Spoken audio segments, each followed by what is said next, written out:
नमस्कार सभी को मेरे चैनल में आप सभी का हार्दिक स्वागत है। आज मैं उपस्थित हूँ प्रसिद्ध कथाकार मनु भंडारी का लिखा उपन्यास आपका बंटी का 12वां भाग लेकर। सवेरे देर तक की गहरी नींद भी बंटी के मन से मम्मी और डॉक्टर साहब का नंगापन न उतार सकी। आँख खुली तो मम्मी और डॉक्टर साहब जा चुके थे, पर अंधेरे में लिपटे उनके नंगे शरीर जैसे वही लटके हुए थे। जो कुछ उसने रात में देखा वह सच था, ऐसा हो सकता है। एकाएक उसकी नज़र ड्रेसिंग टेबल पर गई। वह शीशी, जादुई शीशी, और खट से शरीर उस शीशी से जाकर जुड़ गए।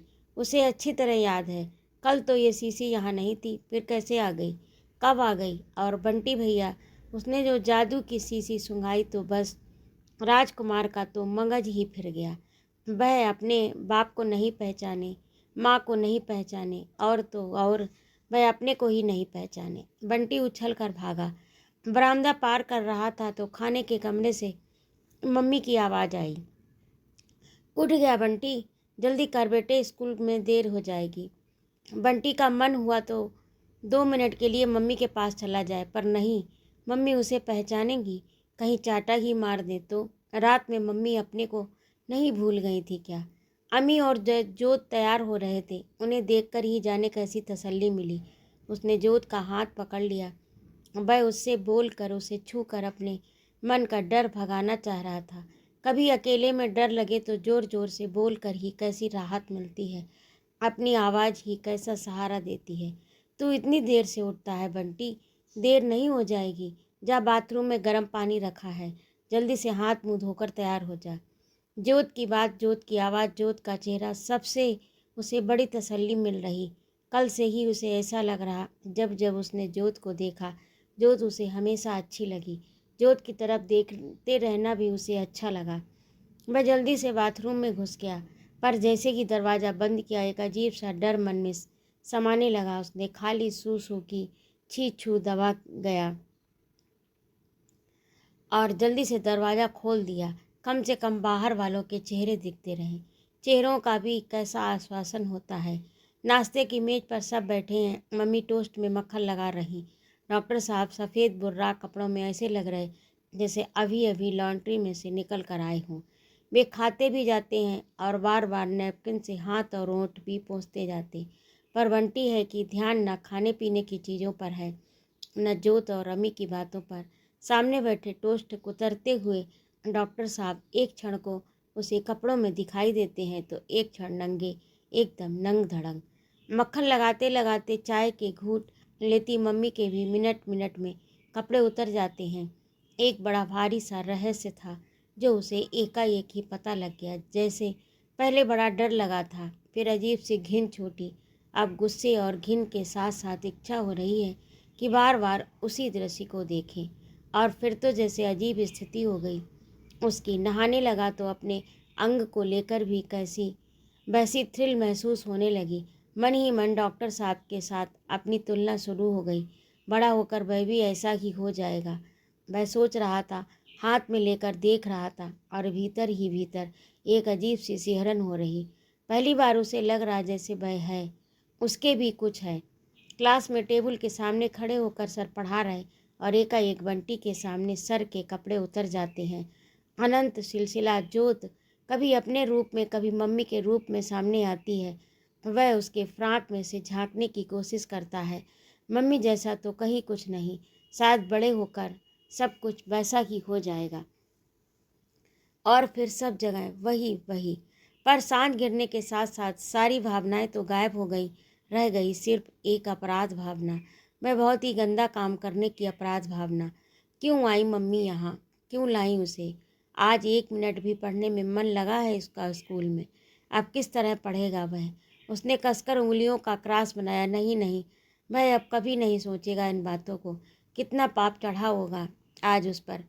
क्या करे वह? जैसे अजीब सी असहायता फिर घिर आई उसके चारों ओर, और रात आते ही ये अपराध भावना भय में बदलने लगी। पता नहीं किसका भय, कैसा भय, पर कुछ है जो उसे दबोचे जा रहा। खाने की मेज पर बंटी, ये पुलाव तो बेटे सलाद नहीं खाते। बंटी ये पुलाव लो, बेटे सलाद नहीं खाते? अरे ये तो बहुत फ़ायदा करता है तुम्हें। क्या दें अम्मी? बंसीलाल, आलू की सब्जी। ये सारे वाक्य, बर्तनों की खड़खड़, चम्मच प्लेटों की टकराहट, आसपास बैठे लोग सब गुडमुड होकर एक अंधेरे में डूबते जा रहे, और अंधेरा है कि बढ़ता जा रहा। मम्मी बगल में बैठी बंटी का सिर सहला रही। सो जा बेटे, मैं तेरे पास हूँ। आज बंसीलाल से कह दिया है, मैं दरवाजे के पास बरामदे में ही सो जाएगा। बरामदे की बत्ती भी जली रहेगी। फिर अम्मी है, जोत है, राजा बेटा मेरा। बड़ी देर तक सिर सहलाने के बाद मम्मी गई हैं। बत्ती बंद करते ही कमरे का सारा अंधेरा बंटी के मन में भर गया। भर ही नहीं गया, जैसे जम गया। मन में आकर अंधेरा जम जाए तो कैसा लगता, कोई जान सकता है। खट, मम्मी के कमरे का दरवाज़ा बंद हुआ। बंटी की आँख के सामने चारों ओर नीली रोशनी फैल गई। फिर उसकी उंगलियां कसकर एक दूसरे से लिपट गईं। नहीं नहीं, रात भर बंटी किन किन लोगों के बीच भटकता रहा। सब अनजाने, अपरिचित चेहरे, देखी जगह। वह कैसे आ गया यहाँ पर? ढेर सारे नंगे लोग बिल्कुल नंग धड़ंग आ रहे हैं, जा रहे हैं। कहीं भी खड़े होकर सूसू कर रहे हैं। वह भी नंगा होकर घूम रहा है। सूसू आई तो वहीं खड़ा खड़ा करने लगा। सूसू है कि ख़त्म ही नहीं हो रही। कितनी ढेर सारी सूसू की उसने। यह क्या, सूसू से सारा बिस्तर भीगा हुआ है। एक क्षण तो जैसे समझ में ही नहीं आया क्या हो गया, और जब समझ में आया तो एक दूसरे तरह के भय ने उसे जकड़ लिया। भय नहीं, शर्म। सबके बीच नंगे हो जाने जैसी शर्म।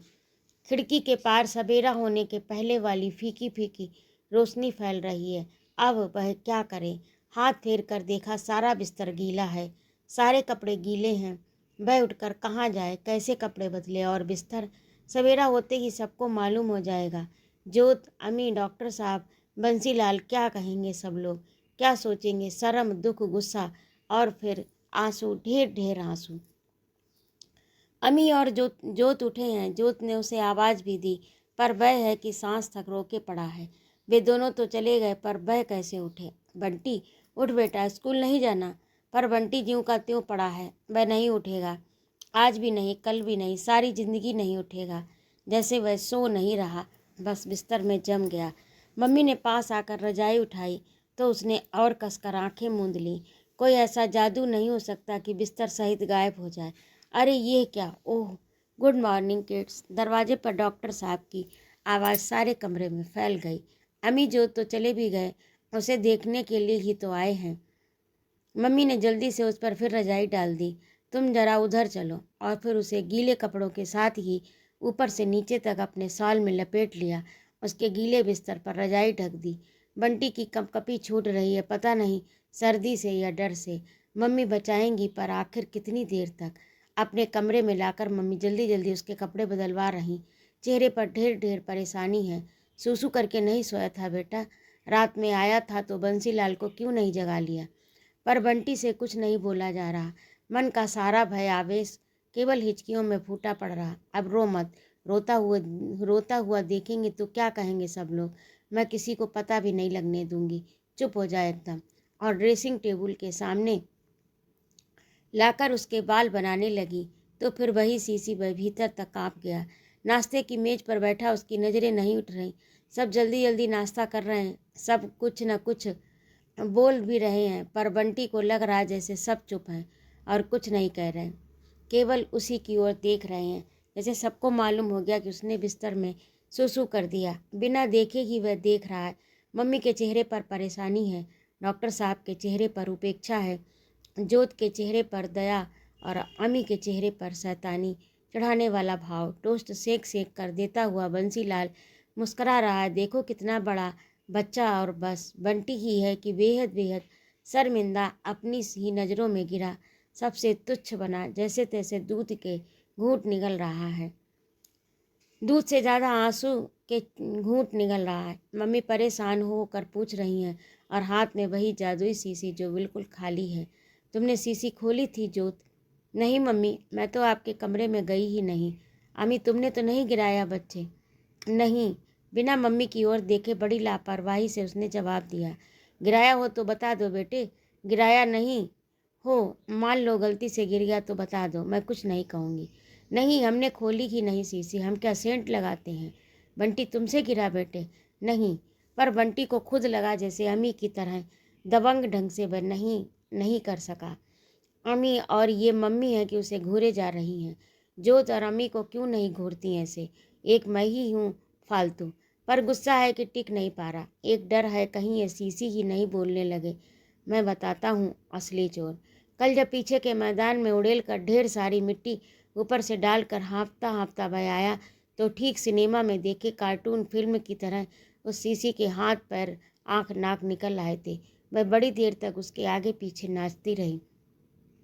कमाल है, सारी की सारी सीसी उलट गई और कमरे में कहीं खुशबू का नाम तक नहीं। तुम लोगों ने नहीं गिराई, बंसीलाल ने सफाई करते समय नहीं गिराई, गिरती तो सारा कमरा गमक जाता। कहाँ गया सारा सेंट? ये तो जैसे कोई जादू हो गया। जादू शब्द से ही जैसे एक बार ऊपर से नीचे तक फिर से सुरसुरी सी दौड़ गई। बंटी ने दोनों हाथों से कसकर कुर्सी पकड़ ली। सेव करने के बाद तौलिए से मुंह को खूब जोर जोर से रगड़ते हुए डॉक्टर साहब बोले, अरे छोड़ो, अब इतवार के दिन क्यों सवेरे सवेरे ये पछड़ा लेकर बैठ गई? जो हुआ सो हुआ, और मंगवा लेंगे। मंगवाने की बात नहीं है, पर आखिर जा कहाँ सकती है? मम्मी जैसे अपने से ही बोल रही, स्वर में खींच और परेशानी है, चेहरे पर जैसे कोई गहरी चिंता उभर आई। कहा ना, फॉरगेट अबाउट इट। डॉक्टर साहब ने मम्मी का कंधा थपथपा दिया। एक सेंट की सीसी ही तो उलट गई है ना, कोई दुनिया जहान तो नहीं उलट गया। तुम्हारी दी हुई चीज़ थी, बुरा नहीं लगेगा। सवेरे सवेरे मूड खराब हो गया हूँ तो इसलिए परेशान हो रही थी मम्मी। और इसके साथ ही भय की जगह संतोष जगा। एकाएक नज़र मम्मी की जगमगाती हुई अंगूठी पर चली गई। यह भी डॉक्टर साहब ने ही पहनाई थी। शादी का सारा दृश्य फिर आंखों के सामने घूम गया। मन में फिर कहीं कुछ कुलबुलाने लगा। कोठी के दरवाजे में घुसते ही बाईं ओर को 2 कमरे और एक बरामदा है। सवेरे 8 बजे से 12:30 बजे तक डॉक्टर साहब यहीं रोगियों को देखते हैं। बरामदे के खंभे पर परिवार नियोजन का एक बड़ा सा बोर्ड लगा है। डॉक्टर की सलाह मानिए, 2 या 3 बच्चे बस। बंटी बरामदे के कोने में बस्ते के ऊपर बैठा हुआ बस की राह देख रहा। बरामदे की बेंचें रोगियों से भरी हैं। 2 एक जमीन पर भी बैठे हैं। बंटी बड़े कौतूहल से उन्हें देख रहा। कमरे में डॉक्टर साहब बैठे हैं। यहीं से बंटी को वे भी दिखाई दे रहे हैं। शायद रोगी बारी बारी से अंदर जाते हैं, जैसे देखा जाता है रोगियों को। कैसे पता चल जाता है किसको क्या बीमारी है? नहीं है हालत तो बच्चे पैदा कर नहीं है हालत तो बच्चे मत पैदा करो भाई। इस देश के लोगों को दो इसलिए देश के लोगों को तो 3 भी नहीं, कुल 2 बच्चे पैदा करने चाहिए। खाने की कमी, कपड़े की कमी, जगह की कमी, नौकरियों की कमी। पों पों बंटी बस्ता लेकर भागा। क्यों रे बंटी, तू गाड़ी में न्यू नहीं जाता यार? क्यों आऊँगा गाड़ी में? घर से निकलो और सीधे स्कूल पहुँच जाओ। न किसी से बोल सको न कुछ। बस में कितना मज़ा रहता है। गाड़ी में तो मैं शाम को घूमता हूँ, पर भीतर से कोई बोल रहा है, झूठ झूठ। नहीं बेटे बच्चे, लोग यहाँ सोएंगे। एक कमरा उभरता है और ढह जाता है। फिर एक कमरे में जैसे तैसे ठुसा हुआ सामान, अपने घर का सामान, उदास उदास सा, उतना ही उदास सा बंटी और उस सामान के बीच खड़ा दिखाई देता। कहीं कोई और न पूछे, इसीलिए बंटी बाहर सड़क की ओर देखने लगता। अचानक फूफी की याद आ गई। झूठ बोलने से भगवान के घर बड़ी कड़ी सजा मिलती है बंटी भैया। चोरी करने से पाप लगता है। वह कितना झूठ बोलने लगा आजकल। सब गंदे गंदे काम करता, गंदी गंदी बातें सोचता। क्या होगा अब उसका? ड्राइंग की क्लास हो रही है। सर ने बोर्ड पर एक बोतल और एक प्लेट प्याला खींच दिया। बनाओ अपनी अपनी कॉपियों में। क्लास में शोर होने लगा। कोई किसी से रबड़ मांग रहा तो कोई किसी से शार्पनर। कुछ लड़कों के बीच क्रॉस जीरो वाला खेल शुरू हो गया। चुप करो चुप करो। थोड़ी थोड़ी देर बाद सर सारे पीरियड तक इसी तरह चिल्लाएंगे। बताओ, तुमने खोली सीसी, तुमने खोली सीसी, तुमने खोली। बोर्ड पर प्लेट की जगह मम्मी का चेहरा घूमने लगता। वह क्या समझता नहीं मम्मी उसी पर शक कर रही हैं। करें, उसका क्या जाता, उसे कहकर देखें। फिर बोर्ड पर बनी बोतल एकाएक डॉक्टर साहब की टांगों के बीच में आकर उल्टी लटक गई। छी छी छी। फिर वही सब बातें उसके मन की। उसने मन ही मन प्रॉमिस किया था अब वह कभी ऐसी गंदी बात नहीं सोचेगा, पर बात है कि फिर भी मन में आ ही जाती है। उसने उंगलियों का क्रॉस बनाया। अब कभी नहीं, अब कभी नहीं। भूगोल की क्लास चल रही है। गंगा की यात्रा। गंगा हिंदुओं की पवित्र और हिंदुस्तान की एक बहुत ही महत्वपूर्ण नदी है। ये हिमालय पर्वत से गंगोत्री नामक ग्लेशियर से निकलती है। सर स्केल से बोर्ड पर लटके मैप में गंगोत्री दिखा रहे। पहाड़ी मार्ग में ही इसमें अलकनंदा और मंदाकिनी नामक नदियाँ आकर मिलती हैं तो इसकी धारा मोटी और गति तेज हो जाती है। हरिद्वार पर आकर इसका मैदानी मार्ग शुरू हो जाता है। हरिद्वार हिंदुओं का एक प्रमुख तीर्थ स्थान है और सर ने स्केल से नक्शे में हरिद्वार दिखा दिया, पर नक्शे के हरिद्वार से बंटी के मन में हरिद्वार की कोई तस्वीर नहीं उभरती। गंगा तो आगे चली जाती है पर बंटी के मन में हरिद्वार ही अटक कर रह जाता। नदी के किनारे कोई जगह है, पता नहीं कौन सी, पर वहीं फूफी आंखें मूंदे माला फेर रही हैं। बंटी झपट कर माला छीन लेता है। फूफी चिल्ला रही हैं, अरे बंटी भैया पाप लगेगा, पूजा में विघन डालते हो, कैसे पापी हो। और बंटी आंखें मूंद कर माला फेरने लगता, जोर जोर से बोलकर, धर्मी करे धर्म फल पापी के होए। फूफी उसके पीछे दौड़ती हैं। वह माला पानी में फेंकने लगता। अचानक माला शीशी में बदल जाती। वह खड़ा खड़ा शीशी में से पानी की उलट रहा है। बताओ, तुमने खोली शीशी, तुमने खोली शीशी। लोगों का ऐसा विश्वास है कि संगम में नहाकर सारे पाप धुल जाते हैं। संगम कैसे जाया जाता होगा? वह भी एक बार जरूर जाएगा। बंटी का पाप भी जरूर धुल जाएगा। बंगाल में आकर इसका नाम हुगली हो जाता है। कलकत्ता इसके किनारे एक बहुत बड़ा बंदरगाह है। कलकत्ता, ढेर सारे बंदरों के बीच उसे पापा का चेहरा दिखाई देने लगता। पापा के तरह तरह के चेहरे। कितनी बार उसने सोचा पर पापा को चिट्ठी नहीं लिखी। अच्छा पापा ही लिख देते। उन्हें क्या मालूम नहीं कि मम्मी उसे लेकर दूसरे घर में आ गई। वकील चाचा भी कितने दिनों से नहीं आए। अच्छा अरूप, बताओ गंगा कहाँ से निकली?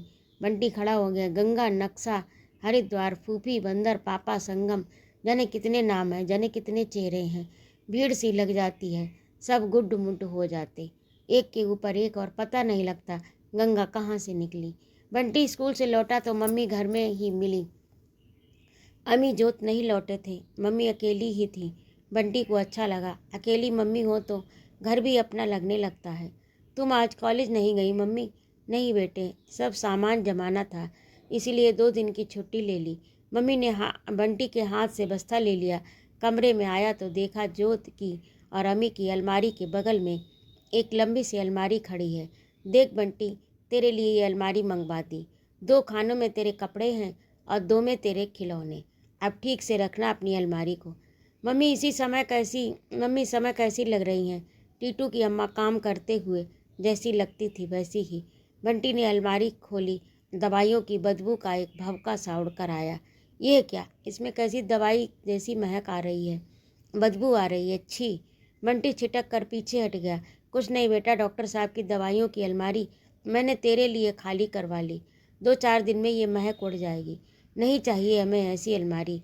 घर का सारा आलतू फालतू सामान मेरे लिए, अपने लिए कैसा बढ़िया कमरा, कैसी बढ़िया अलमारी। मम्मी एकदम पलट कर खड़ी हो गई। एक क्षण बंटी का चेहरा देखती रहीं, फिर पास आकर दोनों हाथ पकड़े और खींच कर पलंग पर बैठ गईं। क्या कह रहा है? ये आलतू फालतू सामान है। पता है डॉक्टर साहब के कितने काम की थी ये अलमारी, मैंने खास तौर से तेरे लिए खाली करवाई, और तू है कि आलतू फालतू बोल रहा। तो क्यों खाली करवाई? दे दो डॉक्टर साहब की अलमारी उन्हें। बंटी और मम्मी एकटक उसका चेहरा देख रही। क्या है उसके चेहरे पर जो ऐसे देख रही? एक बात कहूँ बेटे, मानेगा? अब बंटी की आंखें मम्मी के चेहरे पर टिक गईं। तो डॉक्टर साहब को पापा क्यों नहीं कहता? बंटी चुप। आंखों के आगे कहीं अपने पापा की तस्वीर तैर गई।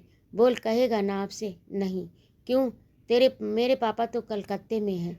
मम्मी एक क्षण चुप, चेहरा कहीं हल्के से सख्त तो आया। ठीक है, हैं, पर जोत और अम्मी भी तो मुझे मम्मी कहते हैं। उनकी मम्मी मर गई इसलिए कहते हैं, मैं क्यों कहूँ? मम्मी उसे देखती रही और वह भी मम्मी को देखता रहा, एकटक बिना नज़र हटाए, बिना झिझके। इतने में पौडिको में कार रुकने की आवाज़ आई तो मम्मी बंटी के हाथ छोड़कर उठ पड़ी। ठीक है बंटी, जो तेरी समझ में आए कर। स्वर में सख्ती नहीं थी, गुस्सा भी नहीं था, शायद दुख था। जोत और अम्मी अपना अपना बस्ता उठाए गाड़ी से उतरे। बंटी, तू गाड़ी में क्यों नहीं आता यार?